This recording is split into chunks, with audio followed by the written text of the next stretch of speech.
नमस्कार, मैं हूं माही सिंह और आप देख रहे हैं नेक्स्ट 9 न्यूज। आज आपका बहुत बहुत स्वागत है हमारे खास प्रोग्राम 2024 का महासंग्राम में। आज बात करने वाले हैं अरविंद केजरीवाल की। जिस तरीके से लोकसभा चुनाव के बाद अरविंद केजरीवाल को बड़ा झटका लगा है, जेल का जवाब वोट से मांगते हुए नजर आए, लेकिन जनता ने उसको स्वीकार नहीं किया। अब ऐसे में अरविंद केजरीवाल क्या 2025 के विधानसभा चुनाव में फिर से वही मेहनत करते हुए नजर आएंगे, या फिर इस बार भी अरविंद केजरीवाल को बड़ा झटका लग सकता है? क्योंकि लगातार अरविंद केजरीवाल ने याचिका तो दी है, लेकिन अभी कोर्ट में किसी भी तरीके का रुख साफ नहीं हुआ है। ऐसे में अब सवाल खड़े होने वाले हैं कि क्या आम आदमी पार्टी धीरे धीरे अब अपने पतन की तरफ बढ़ रही है? क्योंकि ये बात तब उठता है जब मनीष सिसोदिया जैसे बड़े नेता जेल में बंद रहते हैं, वो भी सालों से ज्यादा हो गए, और वहीं सत्येंद्र जैन, अब अरविंद केजरीवाल, तो ऐसे तमाम बड़े नेता अगर जेल में बंद रहते हैं तो पार्टी किस तरीके से उसका परिचालन होगा, ये देखना बेहद दिलचस्प होगा। लेकिन इसके पहले अरविंद केजरीवाल को इस बार जमानत मिलेगी या नहीं मिलेगी, अरविंद केजरीवाल की जिम्मेदारी कौन निभाता हुआ नजर आएगा, आज ये तमाम मुद्दों पर हम बात करेंगे। हमारे साथ आश्रुति मौजूद है, इनसे जानेंगे किस तरीके से आश्रुति आप देख रही है कि जो दिल्ली के आने वाले विधानसभा चुनाव है, अरविंद केजरीवाल को अगर जमानत नहीं मिलती है तो किस तरीके से मुश्किलें बढ़ सकती है आम आदमी पार्टी की? देखिए, मुश्किलें आम आदमी पार्टी की माही अगर आप देखें तो वैसे भी बढ़ रखी हैं, काफी बढ़ रखी हैं।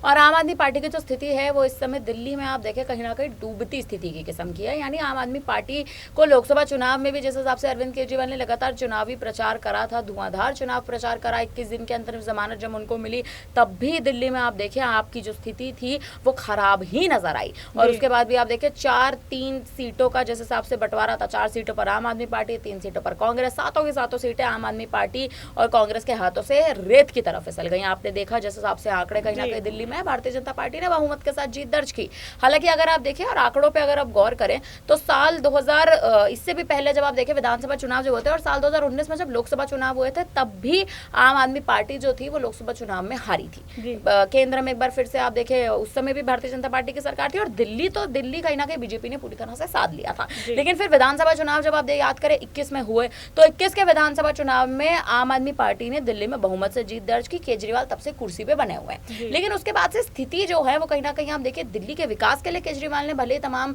किस्म के काम किए हो, चाहे जल से जुड़ा मुद्दा हो, चाहे आप देखिए दिल्ली में उस समय भुखमरी की कितनी समस्या कहीं ना कहीं पैदा होती थी 2021 से पहले, वो समस्या कहीं ना कहीं कांग्रेस का शासनकाल हटा, आम आदमी पार्टी है तो वो समस्या कहीं ना कहीं सुधरती स्थिति में दिखाई दी। लेकिन इस समय जो स्थिति बनी हुई है शराब घोटाले के मामले में, अरविंद केजरीवाल आप देखिए कहीं ना कहीं एक समय बीत चुका है, जेल में बंद है। मनीष सिसोदिया को 1 साल से ज्यादा का समय, संजय सिंह 8 से 9 महीने आप याद करें जेल में बंद थे, हाल ही में उनको जमानत मिली। ये जो पूरा आम आदमी पार्टी के खेमे में कहीं ना कहीं जो हलचल मची हुई है, सीधे तौर पर कहे तो ईडी जो लगातार आरोपी घोषित करने के तमाम प्रयास कर रही है, उसमें ईडी सफल होती नजर आ रही है, ना कि अरविंद केजरीवाल, क्योंकि उनके पक्ष में आप देखें अभी तक कोई भी ऐसा सबूत उनके पक्ष में नहीं आया है। कोर्ट बेंच जो है वो लगातार, कल आप देखें राउज एवेन्यू कोर्ट की बेंच ने ईडी को जमकर फटकार लगाई, क्योंकि उनके स्वास्थ्य से जुड़ा मुद्दा उठा, और अरविंद केजरीवाल की यह मांग थी कि जब उनके स्वास्थ्य से जुड़ा कोई भी मुद्दा उठे, और जब उनको आप देखें उन्हें जेल में जब उन्हें इंसुलिन वाला इंजेक्शन लगाया जाए तो उनकी पत्नी मौजूद रहे। तो देखिए कहीं ना कहीं जो तमाम स्वास्थ्य से जुड़े मुद्दे उठे, इस पर ईडी ने साफ तौर पर यह मुद्दा उठाया कि क्यों अरविंद केजरीवाल के स्वास्थ्य पर आखिर क्या शक है। तो सुप्रीम कोर्ट माफ करेगा, राउज एवेन्यू कोर्ट के बेंच ने ईडी की फटकार लगा दी। कहीं ना कहीं अब देखिए ईडी की जो कोशिश है वो यही है कि केजरीवाल के पक्ष में कोई भी फैसला ना जाए। अब मुद्दा देखिए कहीं ना कहीं यही उठेगा विधानसभा चुनाव 2025 के लिए। केजरीवाल अगर बाहर आते हैं, मनीष सिसोदिया अगर बाहर आते हैं, तो दिल्ली में आपका जो वर्चस्व है वो बचेगा, वरना धीरे धीरे करके जो स्थिति कहीं ना कहीं अब आप देखिए बिगड़ रही है, स्थिति और बिगड़ती हमें आने वाले समय में नजर आएगी। जी बिल्कुल आश्रुति, लेकिन अभी आपने एक बात का जिक्र किया कि ईडी नहीं चाहती कि अरविंद केजरीवाल को किसी भी तरीके की राहत मिल पाए, तो क्या इसके पीछे कोई पॉलिटिकल पार्टी का हाथ हो सकता है? लगातार आप आम आदमी पार्टी ये ब्लेम लगाते हुए नजर आई है कि इस बार भारतीय जनता पार्टी चाहती है कि केजरीवाल बाहर ना आए और विधानसभा चुनाव में भारतीय जनता पार्टी की जीत हो जाए। तो आपको क्या लगता है कि इसके पीछे वाकई में भारतीय जनता पार्टी का हाथ हो सकता है? देखिए, भारतीय जनता पार्टी की शुरुआत से कहीं ना कहीं रणनीति तो रही है, लेकिन औपचारिक तौर पर वो रणनीति सामने नहीं आई है। भारतीय जनता पार्टी हमेशा इन अटकलों पर, आप इन देखें कि इन आरोपों पर लगातार पीछे हटती नजर आई है। और आम आदमी पार्टी का जब भी जिक्र हुआ है,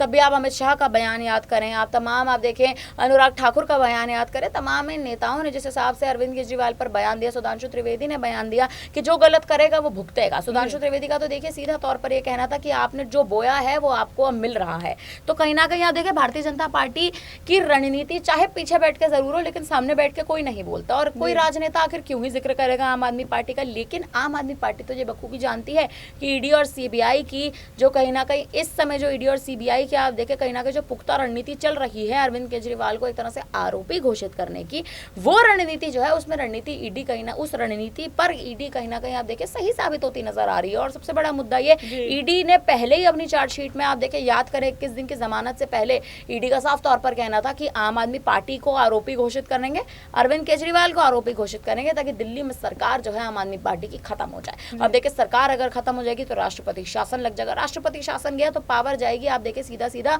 एक तरह से केंद्र के हाथों में। तो केंद्र के हाथों में पावर जाने का मतलब आप समझे कि विधानसभा चुनाव तो फिर क्लीन विन हो गया भारतीय जनता पार्टी के लिए, तो वो बहुत बड़ी समस्या आप देखें कहीं ना कहीं खड़ी हो सकती है। जी बिल्कुल आश्रुति, लेकिन यहाँ पर एक सवाल और भी बन जाता है, आखिरी सवाल, कि भारतीय जनता पार्टी लगातार ये तो मुमकिन कोशिश कर रही है कि इस बार के विधानसभा चुनाव में अपनी सरकार बना ले, तो क्या अरविंद केजरीवाल इतनी आसानी से छोड़ने वाले हैं? वहीं जनता को भी देख लिया जाए, लोकसभा में अरविंद केजरीवाल को पूरी तरीके से नकार देती है, यानी कि केंद्र में अगर जनता को चाहिए मोदी की सरकार, वहीं पर अगर राज्य में बात कर लिया जाए तो अरविंद केजरीवाल को चाहते हैं। 3 बार वो मुख्यमंत्री रह चुके हैं, भारी मतों के साथ जीतते हैं, तो ऐसे में क्या उनकी जो फ्री पॉलिसी है वो जनता को अच्छी लगती है, जिसकी वजह से जनता चाहती है कि दिल्ली की सत्ता में अरविंद केजरीवाल ही आए? देखिए दिल्ली की जनता की जो चाह है वो फ्री पॉलिसी की नहीं है, दिल्ली की जनता की जो चाह है वो चाह है अरविंद केजरीवाल को वापस देखने की। आप देखिए भावनात्मक तौर पर दिल्ली की जनता जो है वो केजरीवाल से अभी भी जुड़ रखी है, और उनसे जुड़ने के तमाम आप देखें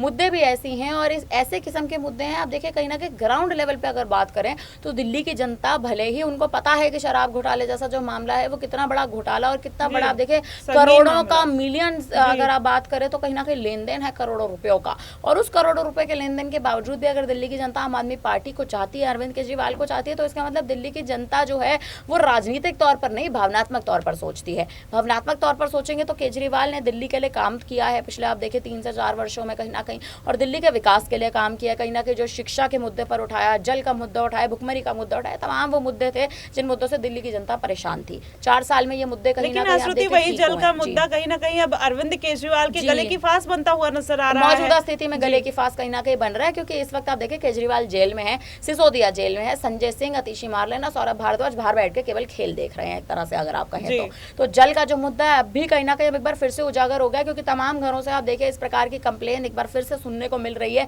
बाकायदा नोटिस जारी हो रहे हैं कि जल की जो या पानी की सीधे तौर पर कहे जो सप्लाई है वो लोगों के घरों तक नहीं हो रही है। तो आप देखिए ये बेसिक और आप देखिए एक सीधा आप देखिए स्पष्ट सा एक छोटा मुद्दा वो तक कहीं ना कहीं आम आदमी पार्टी इस वक्त पूरा नहीं कर पा रही है। तो सरकार पर सवाल है, केंद्र सरकार जो है इसका फायदा उठाती नजर जरूर आएगी। जी बिल्कुल, अब ऐसे में देखना होगा कि क्या वाकई में अरविंद केजरीवाल जो चारों तरफ से घिरते हुए नजर आए, चाहे जल संकट की बात कर लिया जाए, महिलाओं को 1000 रुपए देने का वादा किया था, उसके बाद महिलाएं उनके आवास के पास धरना प्रदर्शन करती हुई नजर आई, मोर्चा खोलती हुई नजर आई, तो ऐसे में देखना होगा कि अरविंद केजरीवाल को अब राहत मिलती है या नहीं। इसके पहले अगर देखा जाए अरविंद केजरीवाल की मुश्किलें लगातार बढ़ती हुई नजर आई थी, लेकिन एक बार फिर से जिस तरीके से महिलाओं ने मोर्चा खोला है 1000 रुपए के लिए, वहीं जल संकट भी अरविंद केजरीवाल के मत्थे ही मढ़ा जा रहा है। ऐसे में अरविंद केजरीवाल जेल में है, लगातार याचिका भी दायर करते हुए नजर आ रहे हैं। अब देखना होगा कि क्या वाकई में अरविंद केजरीवाल को किसी तरीके से राहत मिलेगी या नहीं, और या आने वाले दिनों में विधानसभा चुनाव में वो प्रचार प्रसार करते हुए दिखाई दे सकते हैं, ये भी देखना बेहद दिलचस्प होगा। फिलहाल आपको क्या कुछ लगता है आप हमें कमेंट बॉक्स में जरूर बताइएगा। फिलहाल के लिए बस इतना ही। देश और दुनिया की तमाम खबरों के लिए हमारे साथ बने रहिएगा नेक्स्ट 9 न्यूज पर।